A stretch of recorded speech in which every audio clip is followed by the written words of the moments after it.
As little children, they were used as narcissistic supply. Avoidant personalities as children were overly protected and sheltered from the outside world. This was done on purpose by the caretakers, so that the child would remain dependent and reliant on the narcissistic parent. A representative example of this is the hikikomori cultural phenomenon in Japan. Eventually, the person will decide that the safest course of action is to simply avoid personal relationships altogether. Stop feeling like they are victims, stop blaming others for their current circumstances, and stop wallowing in self-pity. Avoidant personalities struggle mainly with toxic shame.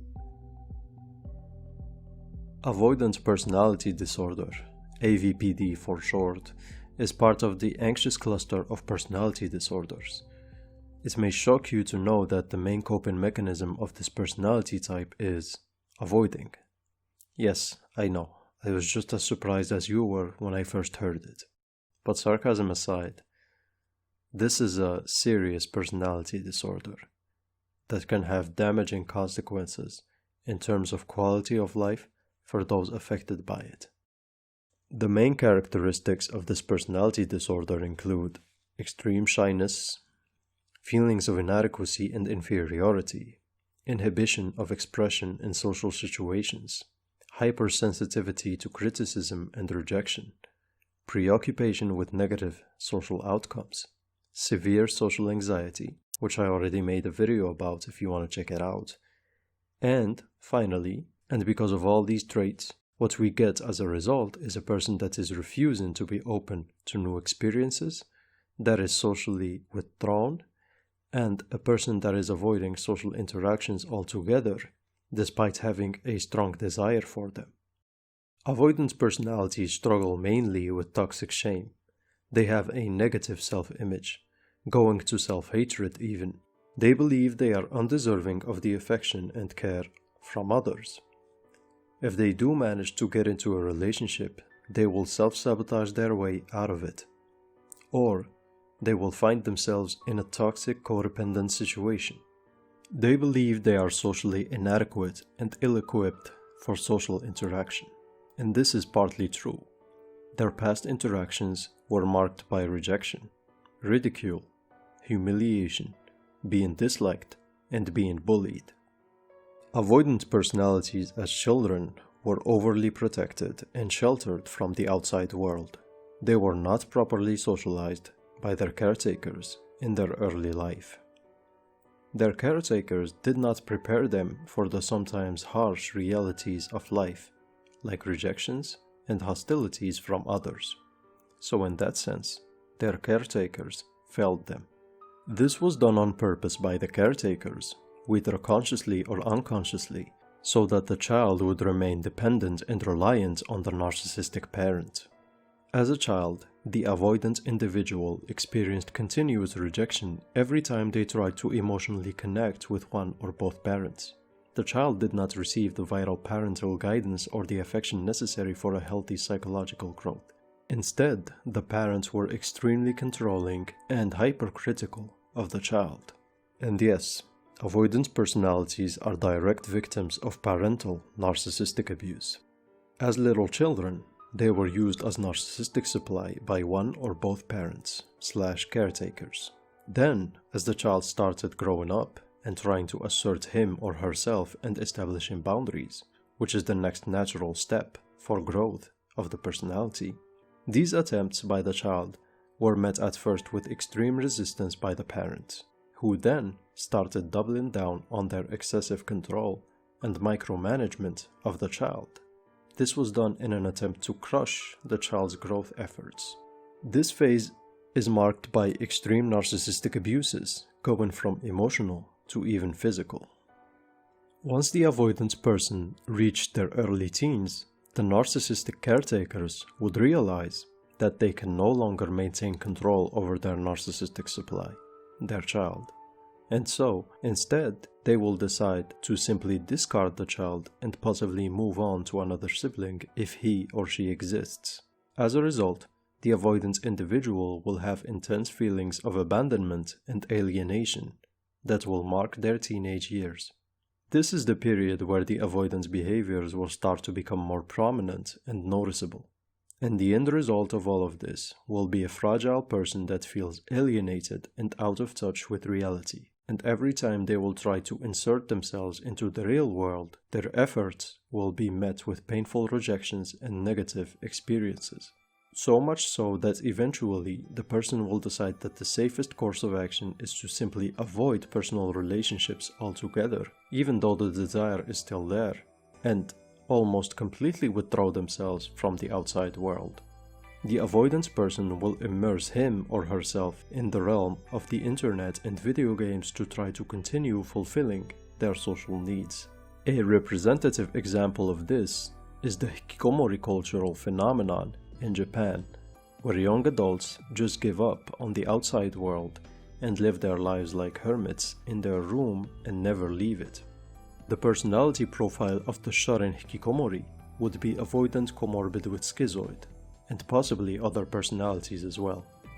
The avoidance personality shares a lot of similar behaviors with the schizoid personality, and they usually go together.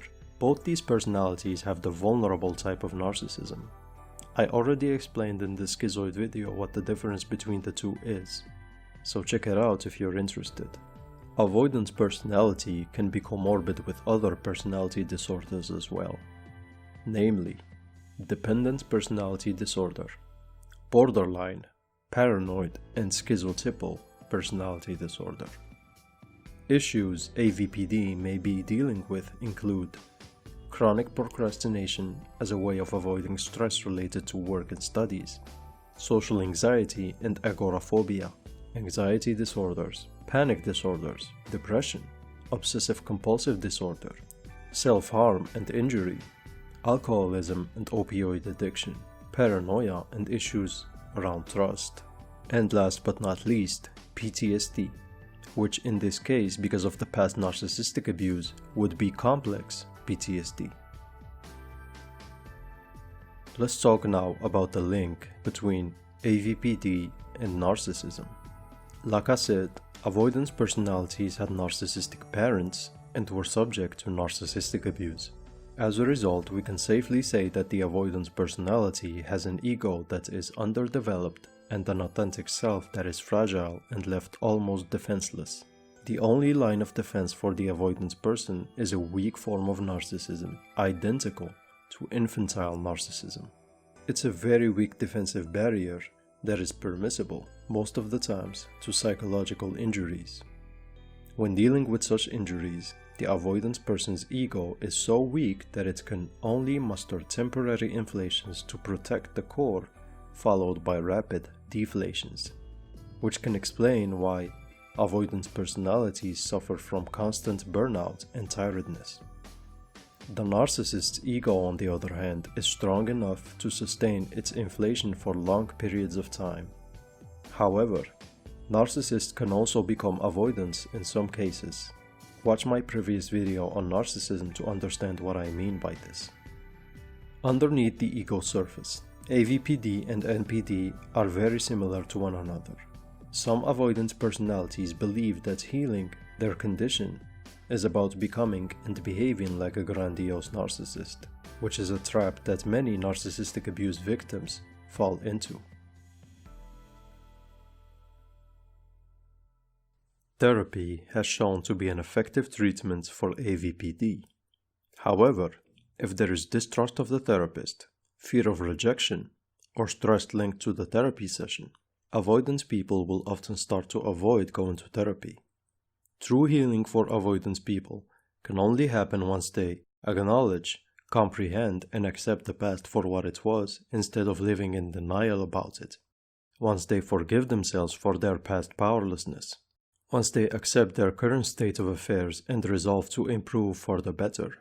And finally, once they abandon the victim mentality, stop feeling like they are victims, stop blaming others for their current circumstances, and stop wallowing in self-pity. Instead, they need to start taking the first steps towards personal responsibility and freedom.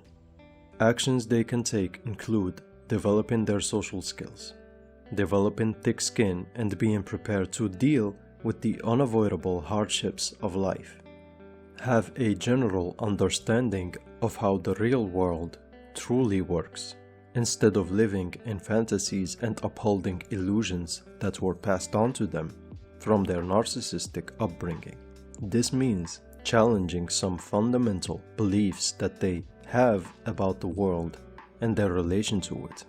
And finally, developing courage in the face of paralyzing fear. It took years to get to this condition, so healing isn't gonna happen overnight.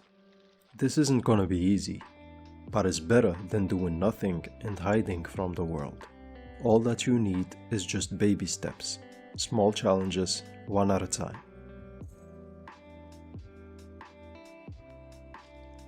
Thank you for watching. If you enjoy psychological info that takes into account true human nature, that is practical and accessible to everyone, then consider subscribing. Also, share this video if you think it can help someone. Alright, see you soon and good luck.